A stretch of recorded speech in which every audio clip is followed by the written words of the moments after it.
Oke, kita next lanjut buat CT for PS2 untuk nomor 3. Jadi kita melanjutkan CT for problem solving bagian 2, yaitu soal-soal analysis and decomposition untuk soal yang selanjutnya, yaitu soal nomor 4 pada bagian 3, tapi urutan soalnya nomor 4. Oke, soal analysis and decomposition itu adalah soal-soal yang membutuhkan analisis, membutuhkan pemikiran yang kuantitatif, artinya nanti kita berurusan sama perhitungan, ada rumus. Terus sifatnya adalah kompleks, artinya nanti ada banyak step-step yang harus dilewati atau ada banyak hal yang perlu dicari.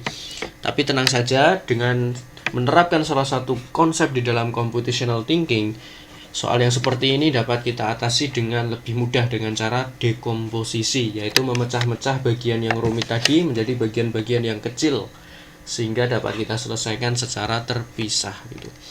Oke, langsung saja, ini adalah soalnya.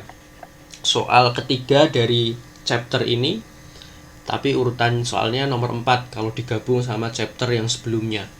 Oke, jadi soalnya itu seperti ini teman-teman, semakin menarik ini. Jadi ceritanya Tono itu memindahkan kardus paket melalui dua jenis lantai dengan koefisien gesek kinetik yang berbeda. Nah, bisa dilihat di sini ada lantai A ini yang warna abu-abu, sama ada lantai B yang warna kuning. Nah, Tono pengen mindahin barang ini, M1 sama M2 ini, masanya ini berbeda. M1 sama M2 masanya berbeda. Dia pengen mindahin dari sini ke sini. Ini juga dipindahin dari sini ke sini. Nah, tapi dengan menggunakan gaya yang sama. Oke. Nah, terus kita lanjutin baca lagi. Ketika melalui lantai A untuk memindahkan barang dengan masa 10 kg, nah, ketemu masanya M1. M1 itu adalah 10 kg. Nah, ini perlu kita highlight dulu. Di sini M1-nya 10 kg, ya kan?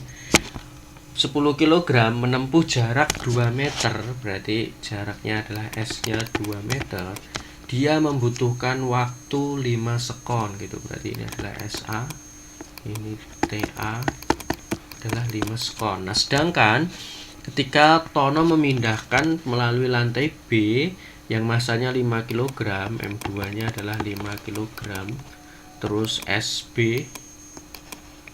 SB-nya juga sama 2 meter, tapi waktunya beda. TB-nya adalah 10 sekon. Nah, kemudian di sini ditanya, berapakah besar koefisien gesekan lantai A dan lantai B? Ditanya mu K ya, berarti mu besar koefisien gesek kinetik karena bendanya bergerak. Ditanya adalah mu K sama mu K pada A dan mu K pada B itu berapa? Pertanyaannya itu. Terus pertanyaan berikutnya, berikanlah saran kepada Tono, lantai yang manakah yang harus dipilih agar pekerjaan Tono menjadi lebih ringan. Nah, lantai mana agar kerja ringan? Nah, otomatis kalau kita pengen ngerti pekerjaan biar lebih ringan, berarti yang gesekannya lebih sedikit gitu, karena gesekan kan menghambat pekerjaannya nanti. Oke, langsung saja solusinya seperti ini, seperti sebelumnya, step by step. Yang pertama, jelas kita mengidentifikasi permasalahan utamanya terlebih dahulu. Kita harus paham masalahnya apa sih yang pengen ditanyain. Nah, yang ditanyain adalah memberikan saran lantai manakah yang dilewati Tono agar pekerjaannya menjadi lebih ringan. Intinya adalah ini. Tentu saja ketika kita memberikan saran harus ngerti dulu mana yang lebih besar dan mana yang lebih kecil koefisien geseknya, gitu kan. Berarti kita cari dulu nanti besar koefisien geseknya, setelah itu baru kemudian bisa memberikan saran kepada Tono ini.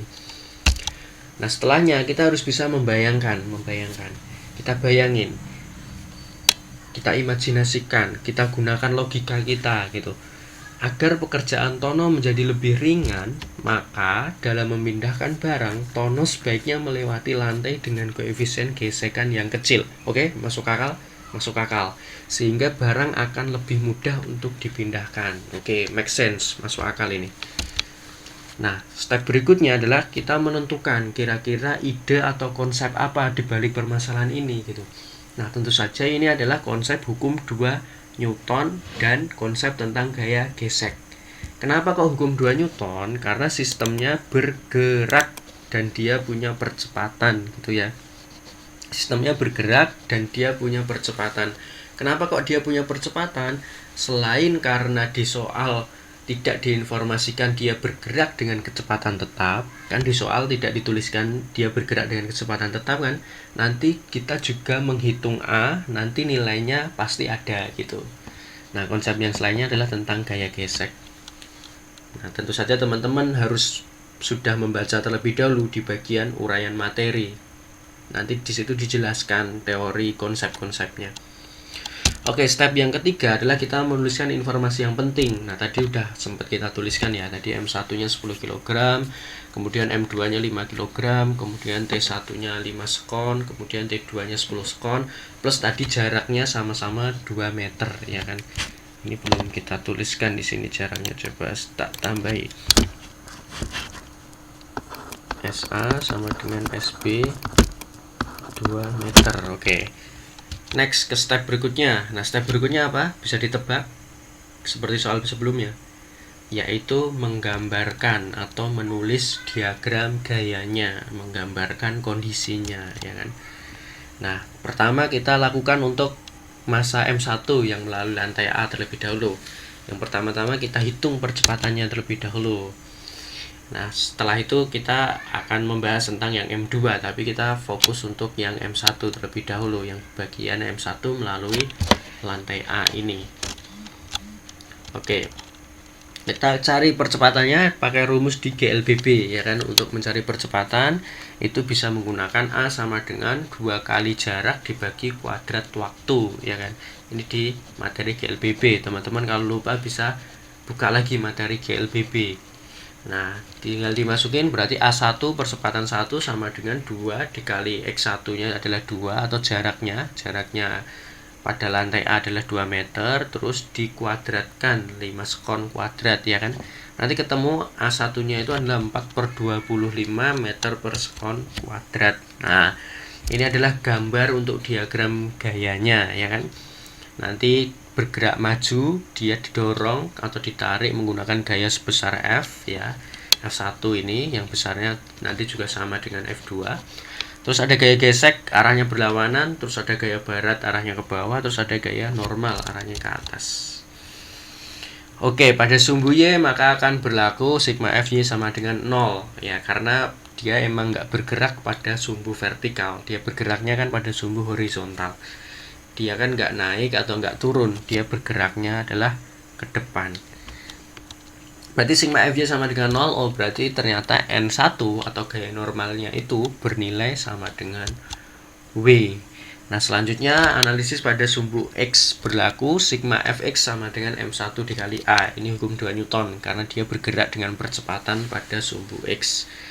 Oke, berarti yang ke depan itu positif, berarti F1 ya dikurangi sama gaya gesek kinetiknya min F kinetiknya pada lantai A akan sama dengan M1 dikali percepatan ya kan. Kita masukin rumusnya untuk gaya gesek, kan kalian nggak lupa kan, selalu diingat-ingat ya rumusnya untuk F gesek kinetik itu berarti rumusnya adalah mu k kali gaya normal ya kan. Nah, itu ini. Oke, kita masukin nilainya. Nah, gaya normalnya itu kan tadi sama dengan W kan, ya berarti sama dengan tadi masanya tadi kan 100 ya. Masanya masanya kan 10 kg. Terus berarti nanti beratnya sama dengan 100 ya kan. W itu kan sama dengan M dikali G. Masanya adalah 10 kg, terus gravitasinya 10. Nah, berarti W-nya nanti 100 Newton. Nah, 1 Newton kita dapetin ini, bisa dapetin ini itu dari W. Oke. Nah, nanti ketemu besar formulasi untuk mu k pada lantai A itu adalah ini, F dikurangi 1,6 dibagi 100. Loh kok nilai F-nya kok masih ditulis F, nggak dimasukin angka ya? Karena memang F-nya nggak diketahui di sini, tapi nggak usah panik. Ini nanti kita tetap bisa dapat jawabannya. Sementara kita tulis seperti ini dulu. Nah, next kita analisis untuk massa M2 yang melalui lantai B. Dengan cara yang sama, kita hitung terlebih dahulu percepatannya, oke? Kita hitung percepatannya, ketemunya nanti adalah 1/25 meter per sekon kuadrat. Gitu. Terus kita gambarkan ini gaya yang bekerja. Nah, ke depan ada F2 ya kan, terus ada gaya geseknya FKB arahnya ke kiri, terus ada gaya berat arahnya ke bawah, terus ada gaya normal arahnya ke atas. Mirip sama ini pada M1. Oke, ini masih sama, nanti sigma F-nya sama dengan 0, berarti nanti gaya normalnya akan sama dengan W atau sama dengan gaya beratnya. Nah, nanti pada sumbu X juga sama, sigma Fx sama dengan M2 dikali A. Oh, ini typo. Ini harusnya M2 ini. Nah, ini angka 2, harusnya M2 dikali A gitu ya. Nanti dimasukin nilainya, oke. Nanti M2-nya 5 kg ya kan. Terus berarti nanti gaya normalnya nanti sama dengan 50. Ya, didapatnya kan gaya normalnya kan sama dengan ini W. Sedangkan W itu rumusnya adalah M kali G ya kan. Atau dalam hal ini spesifik M2. M2 berarti 5 dikali 10. Nah, nanti ketemulah 50 gitu. Nah, 50 ini. Nah, 5 dikali 1/25 5. Oke, nah nanti ketemu formulasi untuk mu K pada lantai B nanti adalah ini. Sama dengan F dikurangi 5 dibagi 50. Sudah, kita udah dapat formulasinya, maka kita tinggal menganalisis. Untuk pertanyaan yang pertama kan kita udah dapat nilai mu KA-nya adalah F min 1/6 dibagi 100 dan mu KB-nya adalah F min 5 dibagi 50. Kita udah dapat jawabannya. Ini jawabannya udah. Nah, cuman kita menjawab pertanyaan yang berikutnya, yang B. Yang B adalah kita diminta untuk menyarankan kepada Tono, memberikan saran kepada Tono lantai mana yang lebih bagus untuk dilewati gitu. Nah, kita misalkan nilai F-nya itu adalah 10 gitu ya. Nah, maka kita masukin nilai F-nya 10 di sini, nanti ketemu mu KA-nya adalah jawabannya 0,084 gitu. Sedangkan untuk mu KB kalau dimasukin F-nya 10, karena F-nya kan harus sama, FA sama FB, F1 sama dengan F2 ya kan. Misalnya ini 10, nanti ketemu adalah 0,1. Nah, dari sini ketahuan bahwasanya mu KH itu lebih kecil daripada mu KB, sehingga jalan mana yang dipilih? Jalan yang lebih kecil gitu. Maka yang dipilih adalah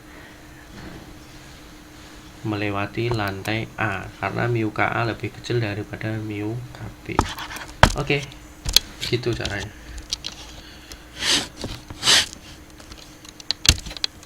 Oke, kita lanjut untuk soal yang